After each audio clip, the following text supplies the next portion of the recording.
Nous sommes au Brésil en 1950.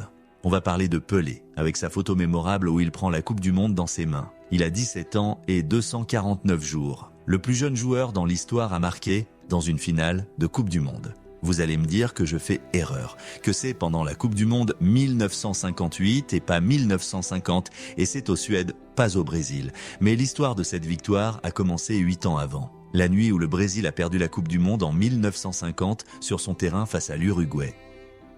Sur le terrain du Maracanã et devant 200 000 spectateurs. Et l'histoire de ce retour commence avec un jeune garçon habitant dans les quartiers populaires de Rio de Janeiro. Ce garçon sera un grand joueur et sera le début de la victoire du Brésil en 1958. Son nom est Edson Arantes. Vous ne connaissez peut-être pas ce nom. Je vais tout vous expliquer. En 1950, il avait 10 ans. Il revenait à la maison comme tous les Brésiliens qui ont suivi le match de finale de la Coupe du Monde. Ce garçon poussait un ballon avec son pied jusqu'à la maison. Il a vu une chose qu'il n'avait jamais vue avant. Son père qui pleurait. Que se passe-t-il? Son père qui lui a toujours appris qu'un homme ne pleure jamais. Parce que si dans les favelas on voit que tu pleures, tu te fais bouffer par les autres. Ils étaient très pauvres, au point où Edson a dû travailler à 10 ans comme cireur de chaussures. Bref, il faut toujours montrer qu'on est fort pour éviter les problèmes. Imaginez le sentiment qu'il a dû sentir quand il voit son père en train de pleurer pour un match de football. Le garçon s'approche de son père et lui dit « Ne t'inquiète pas papa, quand je grandirai, je gagnerai la Coupe du Monde ». Le jeune garçon Edson n'est autre que Pelé.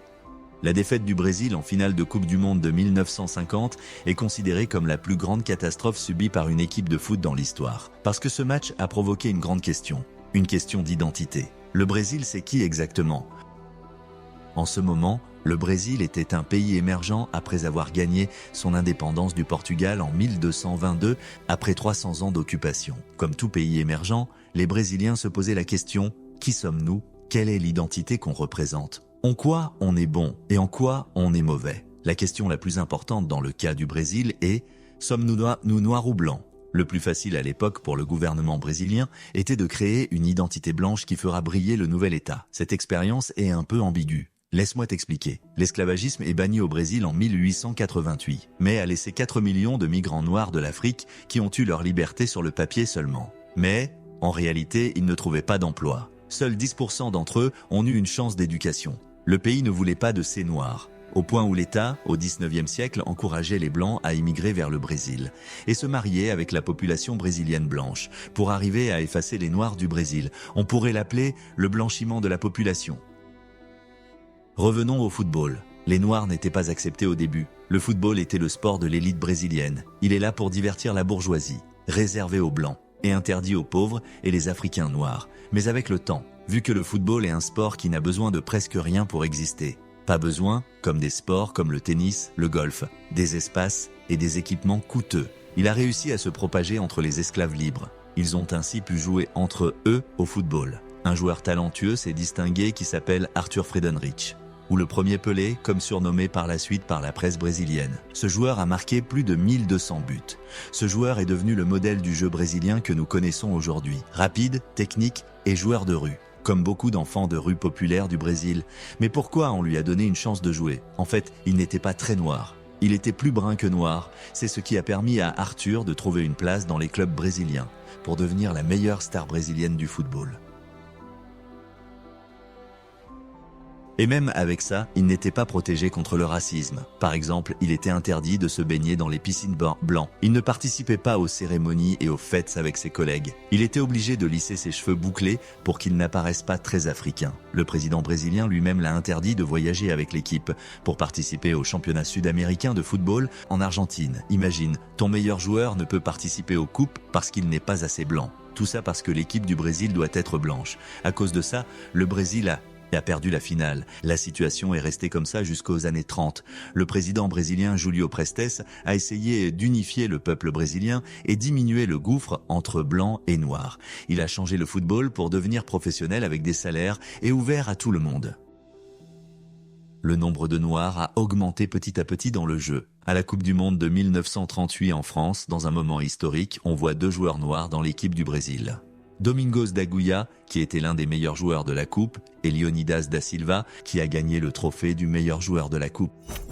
Le Brésil a fini 3e lors de cette Coupe du Monde. Cet exploit a permis au Brésil d'organiser la Coupe du Monde de 1942. Malheureusement, la Coupe est annulée à cause de la Deuxième Guerre mondiale. L'organisation du Brésil de cette Coupe est décalée ainsi de 12 ans.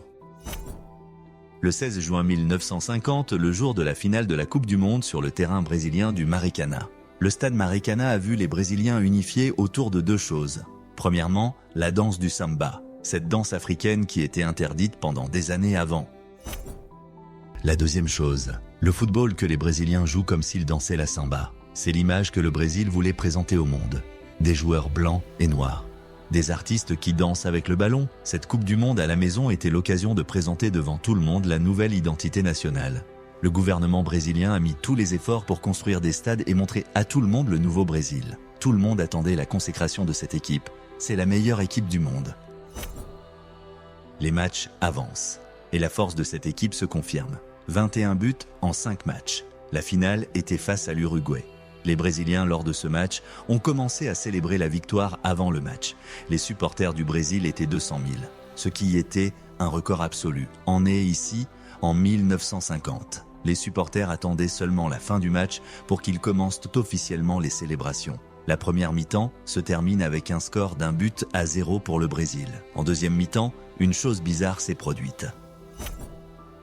L'équipe du Uruguay s'est libérée de sa peur des 200 000 supporters brésiliens. Les Uruguayens n'avaient plus rien à perdre. Le jeu a complètement changé en deuxième mi-temps. L'Uruguay joue le tout pour le tout. Ils ont dominé le match. Malgré ça, personne n'avait de doute que le Brésil va gagner ce match. C'est juste une question de temps, et le Brésil va marquer.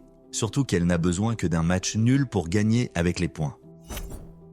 À la 79e minute, l'Uruguay marque son deuxième but. Soudainement, un silence terrible a sonné dans le stade Maracana. 200 000 supporters sont restés figés sans un mot. Ils étaient tous choqués, comme s'ils étaient dans un autre monde. Ils ne croyaient pas leurs yeux. Ils venaient pour célébrer la victoire du Brésil en Coupe du Monde. Mais maintenant, il y a un grand doute. Une question rôde dans le stade. Est-ce qu'on peut tout perdre vraiment ?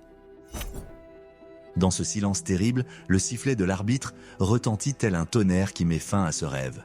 Que dis-je, un cauchemar terrible sur un pays qui respire le football. Le silence s'est transformé en bruit de pleurs des 200 000 supporters, comme si on assistait au décès d'un membre de la famille de tous ces supporters. C'est à ce moment où Pelé a vu pleurer son père et lui a dit « C'est moi qui te ramènera cette Coupe du Monde ». La presse a décrit ce qui s'est passé comme étant Hiroshima du Maracana, la samba qui symbolisait la maîtrise du football. Elle s'est transformée en cause de défaite en Coupe du Monde. Les Brésiliens ont tenu responsables les joueurs noirs. Même les supporters noirs ont fait de même. Tout le monde a dit que ces joueurs sont des playboys et qu'on ne va rien gagner avec eux. Après cet échec, les Brésiliens sont revenus en arrière, quand ils se posaient la question de qui sommes-nous ? Ce qui a semé encore plus la pagaille. Ce qui a causé une sortie du Brésil en deuxième tour en Coupe du Monde 1954. La colère contre les joueurs noirs n'a fait qu'augmenter. Et les joueurs noirs constituent toujours l'ossature de cette équipe. En ce moment, un jeune joueur âgé de 16 ans dans le club de Santos. Il avait un talent exceptionnel. Il n'avait pas seulement la capacité de dribbler des joueurs, il avait la capacité de dribbler même le gazon du terrain. Il n'avait même pas 16 ans quand il pouvait marquer 3 buts par match. Bref, ces exploits ont permis à Pelé d'être convoqué en équipe nationale en Coupe du Monde 1958. Il était parmi les rares joueurs noirs de cette équipe à cause de la perte de confiance dans les joueurs noirs après la Coupe du Monde 1950. Il faut dire que les Brésiliens n'attendaient pas beaucoup de l'équipe de 1958. Même s'ils ont bien entamé cette Coupe du Monde avec une victoire 3-0 contre l'Autriche, ils ont ensuite fait match nul contre l'Angleterre. Son dernier match dans les poules contre l'Union soviétique, qui était une équipe très forte et difficile à battre. Pour le Brésil, ils étaient obligés de gagner pour se qualifier. Pelé n'avait pas joué les 2 premiers matchs. Dans ce match, l'entraîneur du Brésil, qui n'a rien à perdre, décide de faire entrer le jeune joueur. Dans ce match, il y avait 3 joueurs noirs. Il y avait Pelé et son coéquipier Garrincha. Dans les premières minutes du match, Pelé et Garrincha ont touché le poteau à 2 reprises. Le moral et l'enthousiasme se sont relevés. À la 3e minute, l'attaquant Vava marque le premier but. À la 77e minute, 2e but du Brésil. L'équipe du Brésil a fait un très grand match. La presse suédoise a qualifié ce match de spectacle théâtral. Tout le monde à l'époque a été impressionné, sauf les Brésiliens eux-mêmes. Ils étaient encore traumatisés de leur expérience en 1950. Ils ont peur d'être trop ambitieux vis-à-vis de leur équipe nationale. Mais l'équipe brésilienne a continué son parcours.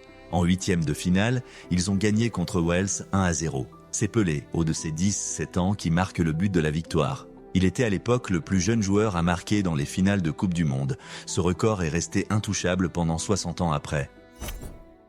En demi-finale contre la France, Pelé est titulaire. Cette fois, il ne marque pas un seul but, mais 3. À 17 ans, il fait un hat-trick en demi-finale de Coupe du Monde pour que le Brésil gagne 5-2 et se qualifie en finale face à la Suède qui joue sur son terrain.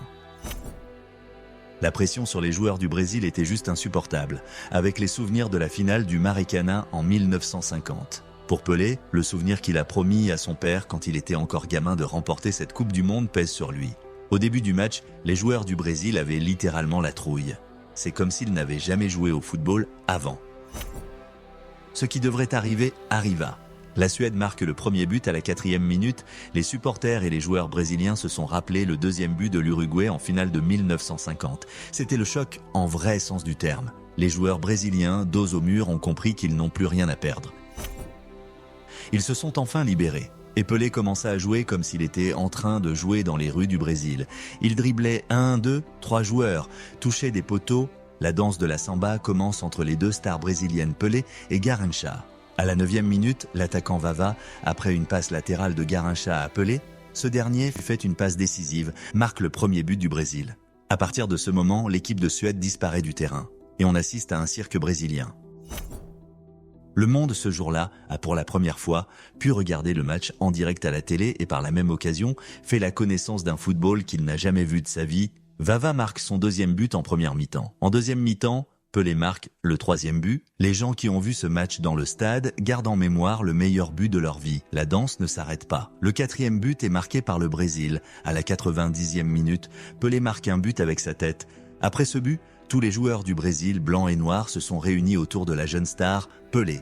Et avec eux, tout le peuple brésilien réuni comme un seul corps autour du football. Et pour la première fois, ils ont leur réponse à la question existentielle. Qui sommes-nous ? Ils sont tout simplement le pays qui a donné naissance aux meilleurs joueurs de l'histoire de la Coupe du Monde. Pas seulement parce qu'il l'a gagné 3 fois, mais grâce à la symbolique de la victoire du Brésil grâce à ses joueurs noirs. Depuis ce moment, Pelé est nommé la perle noire et devient tout un symbole dans son pays. Et voilà la fascinante histoire du garçon qui a promis à son père de remporter la Coupe du Monde. Une promesse qui eut un grand impact pour tout un peuple.